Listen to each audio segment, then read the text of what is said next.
mga ka-landscape, good morning and good afternoon po sa inyong lahat dyan. Hanggang share ko lang po sa inyo yung gagawin natin ngayon kung paano mag-alaga ng boxtail fern. Ito, nasa plant box po siya. Yan po, marami po siyang tubig. Kailangan po tatanggalin po natin yan. Tatanggalin muna natin yung halaman kasi pag hindi po natin tinanggal yan, mabubulok po yung mga ugat niyan saka mamamatay. Kaya kailangan po tanggalin muna natin.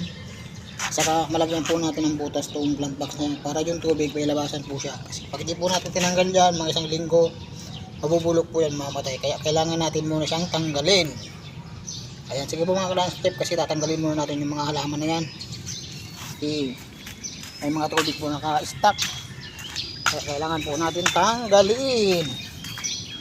Ayan po siya mga ka-landscape. Maraming tubig. Ayan, tatanggalin muna natin.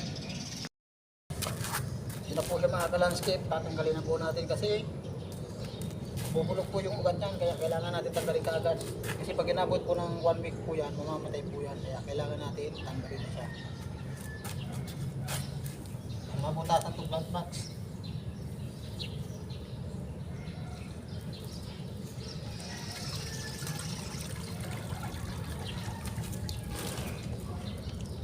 Ka-landscape yung tubig niyo, ang dami. Kasi pag di natin tinanggal kaagad yan, mamamatay po yan. Kaya kailangan maagapan po natin. Kasi gawa ng wala pong butas yung plant box, kailangan nabutasan muna natin yan. Landscape yung nakuha po natin. Ngayon po, ilalagay na po natin dito sa seedling bags. Ito naman po yung gagamitin natin na ipa o risal. Yan po yung gagamitin natin sa paglalagyan yan muna kasi bubutasan muna natin yung plant box. Ayan, sige po mga ka-landscape kasi ilalagay muna natin yan.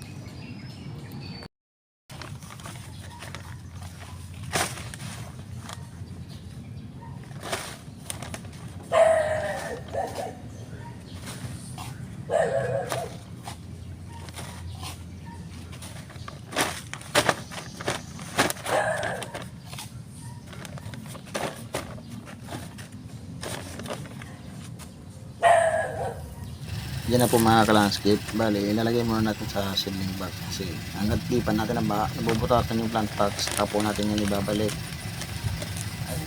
Kailangan mga ka-landscape mabutasan muna natin yung plant box bago natin po yan ibabalik kasi pag di po natin tinanggal po yan, sigurado pong mamatay po yan.